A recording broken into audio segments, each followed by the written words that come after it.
السلام علیکم ورحمۃ اللہ وبرکاتہ۔ الحمدللہ رب العالمین والصلاة والسلام علی سید الانبیاء والمرسلین، اما بعد۔ ناظرین اکرام، سلسلہ احادیث صحیحہ کی روایت ہے۔ بیان کرنے والے راوی سیدنا عمر ابن خطاب اور سیدنا انس ابن مالک رضی اللہ عنہما ہیں۔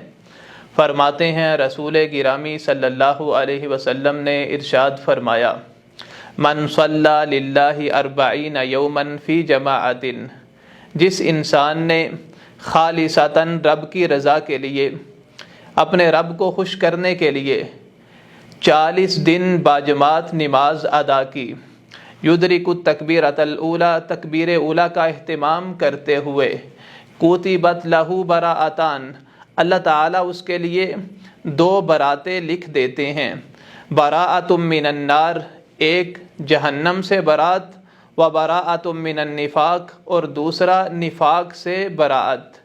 ناظرین اکرام، اس احادیث مبارکہ سے آپ نماز باجماعت ادا کرنے کی فضیلت و اہمیت کا اندازہ لگا سکتے ہیں۔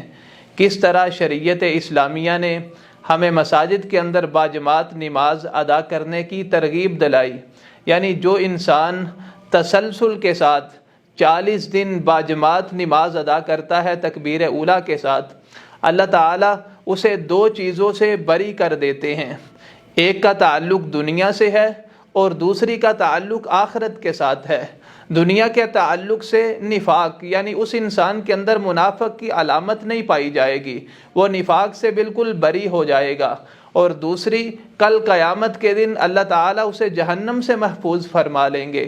تو کس طرح نماز کو باجماعت 40 دن ادا کرنا دنیا کے اندر اور آخرت کے اندر کامیابی کا بہت بڑا ذریعہ ہے، تو نماز کی پابندی کیجئے، خصوصاً باجماعت تکبیر اولیٰ کے ساتھ نماز ادا کیجئے۔